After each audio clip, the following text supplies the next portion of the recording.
सुप्रभात बच्चों, मैं मिश्रा सर आज आप सभी कक्षा 7 के बच्चों को हिंदी व्याकरण में रीतिका के पाठ 6 लिंग का पठन पाठन एवं इसके संदर्भित चीज़ों को पढ़ाने और समझाने जा रहा हूँ। तो आइए खोलते हैं पाठ 6 लिंग।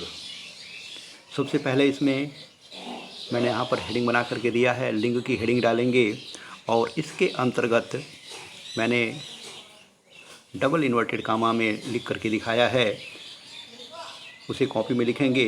शब्द का वह रूप जो किसी शब्द के पुरुष या स्त्री जाति के होने का बोध कराए लिंग कहलाता है।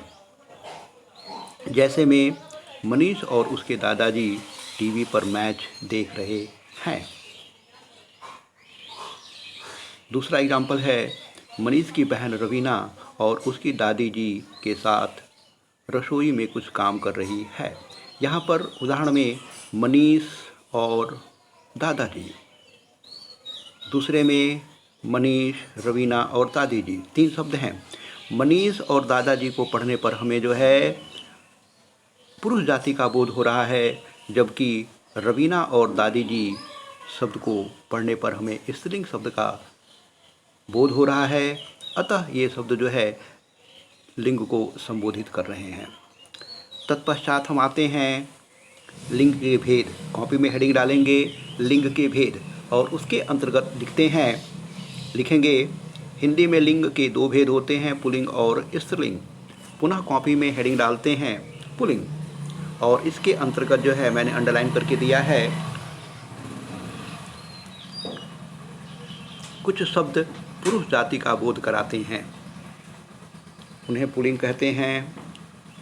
जैसे पिता, चाचा, कुत्ता, शेर, भाई, बहन आदि।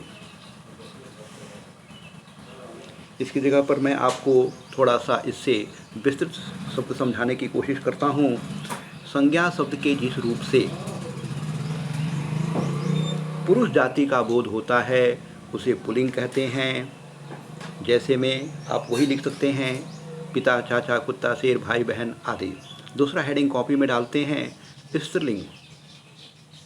बुक में लिखा हुआ है, कुछ संज्ञा शब्द स्त्री जाति का बोध कराते हैं, जैसे माता, कुतिया, शेरनी, भाभी आदि।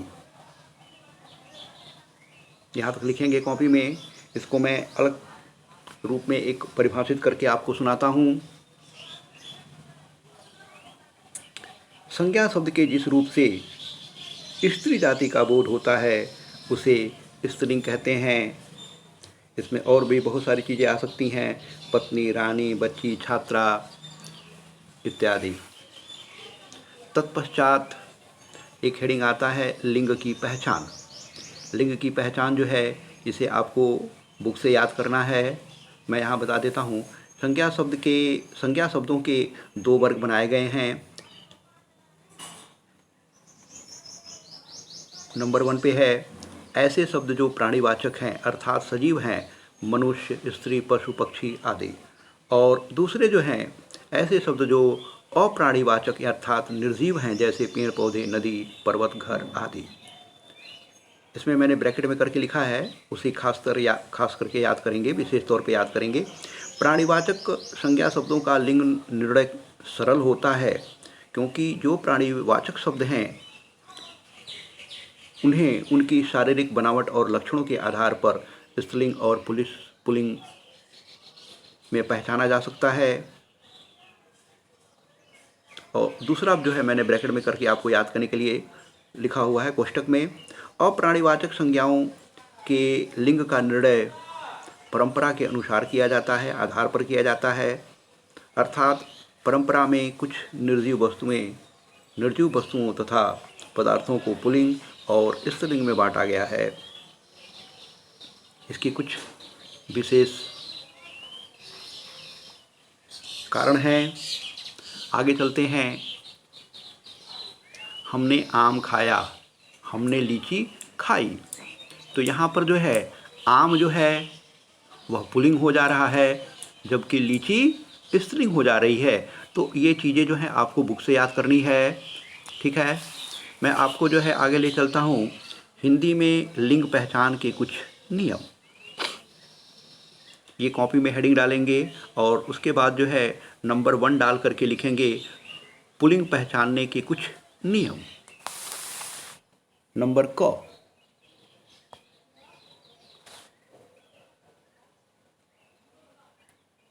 पहाड़ों, वृक्षों, दिनों, देशों, महीनों, ग्रहों, सागरों आदि के अधिकांश नाम सदा पुल्लिंग होते हैं। नंबर ख, अनाजों के भी अधिकतर नाम सदा पुल्लिंग होते हैं, केवल ज्वार और मक्का स्त्रीलिंग है। रत्नों के नाम, सोना चांदी इत्यादि में रत्नों के और धातुओं के नाम भी सदा पुल्लिंग होते हैं, केवल चांदी स्त्रीलिंग होता है।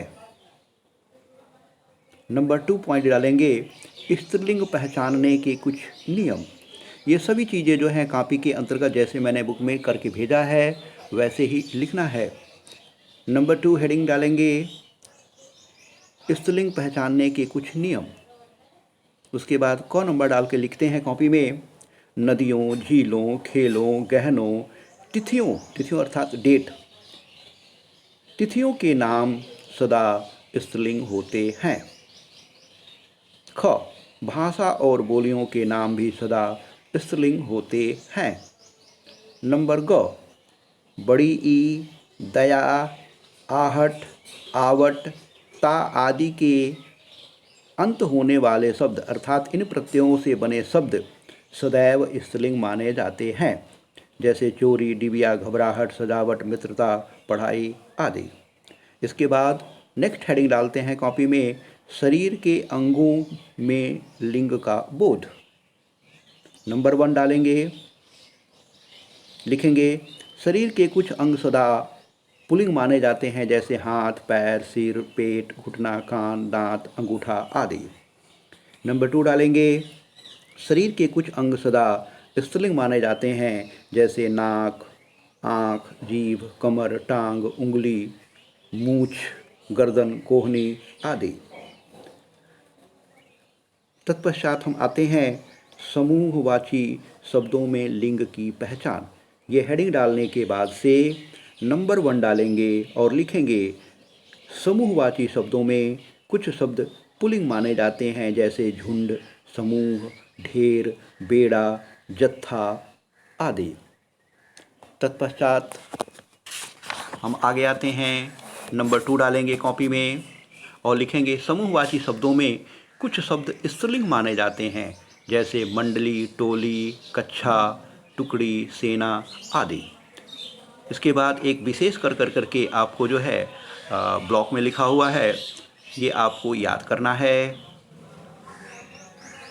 कॉपी में लिखने की आवश्यकता नहीं है, इसे याद करना है। सदा पुल्लिंग और सदा स्त्रीलिंग रूप में प्रयोग किए जाने वाले शब्द। नंबर 1 है कुछ शब्दों का प्रयोग सदा पुल्लिंग के रूप में किया जाता है, जैसे चीता, भालू, उल्लू, मच्छर, खटमल, बिच्छू, भेड़िया आदि। इसी में दूसरा पॉइंट है कुछ शब्दों का प्रयोग सदा स्त्रीलिंग रूप में ही किया जाता है, मछली, तितली, मक्खी, गिलहरी, कोयल, जू आदि। और नंबर 3 पर इसमें लिखा हुआ है विशेष में ऐसे शब्दों के लिंग बदलने के लिए कुछ शब्दों के पूर्व नर या मादा का प्रयोग किया जाता है। तो ये जो चीज़ें हैं वो आपको समझने के लिए हैं। तत्पश्चात हम नेक्स्ट हेडिंग डालते हैं उभयलिंगी शब्द। उभयलिंगी शब्द का मतलब होता है जो दोनों ही लिंगों में प्रयोग किए जाते हैं, स्त्रीलिंग और पुल्लिंग में। इसके अंतर्गत हम लिखते हैं कुछ शब्द ऐसे भी हैं, हेडिंग डालने के बाद कॉपी में, ये कॉपी में डबल टिक वाले सारे कॉपी में लिखे जाएंगे। उभयलिंग शब्द हेडिंग डालेंगे कॉपी में और लिखेंगे कुछ ऐसे शब्द भी हैं जिनका प्रयोग पुल्लिंग और स्त्रीलिंग दोनों में समान रूप से किया जा सकता है, उन्हें उभयलिंगी शब्द कहते हैं, जैसे प्रधानमंत्री, मुख्यमंत्री, डॉक्टर, मैनेजर आदि। यहाँ पर देखिए लिंग परिवर्तन। लिंग परिवर्तन को मैंने लिख दिया है याद करने के लिए, लेकिन यहाँ पर लिंग परिवर्तन की हेडिंग कॉपी में डालेंगे और यहाँ पर देखिए पॉइंट बना हुआ है ना, 1 2 3 4, फिर दूसरे पेज पर है यहाँ पर मैंने डबल टिक मारा है, अर्थात इस हेडिंग को डालने के बाद से जैसे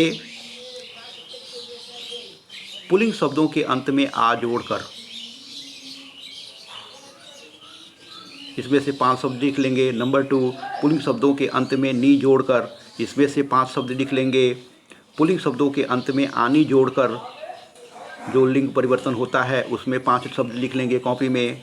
फिर पुल्लिंग शब्दों के अंत में आइन जोड़कर 5 शब्द कॉपी में लिख लेंगे। लेकिन इसके पहले जो है हम कॉपी में हेडिंग डालेंगे लिंग परिवर्तन। ध्यान से सुने, कॉपी में हेडिंग डालेंगे लिंग परिवर्तन, और इस लिंग परिवर्तन के अंतर्गत लिखेंगे लिंग परिवर्तन के लिए पुल्लिंग शब्दों के अंत में कुछ शब्दांश प्रत्ययों का प्रयोग किया जाता है, और उसके बाद ये हेडिंग डाल करके 5 शब्द जो है हम कॉपी में लिख सकते हैं। तत्पश्चात हम आगे आते हैं। यहाँ पर 5, 6, 7, 8, 9, 10, 11, 12 ये कॉपी में नंबर पड़ा हुआ है। यहाँ पर भी मैंने आपको डबल टिक मार करके दिखाया है। इसे भी आप लोग जो है कॉपी में हेडिंग के साथ लिख करके और 5 शब्द जो है वो कॉपी में आप लिख लेंगे। वैसे तो बुक में ये है, बुक से हम याद कर सकते हैं, लेकिन कॉपी में लिख लेने मात्र से थोड़ी सी सुविधा बढ़ जाती है, जैसा कि हम करेंगे। आइए आगे चलते हैं।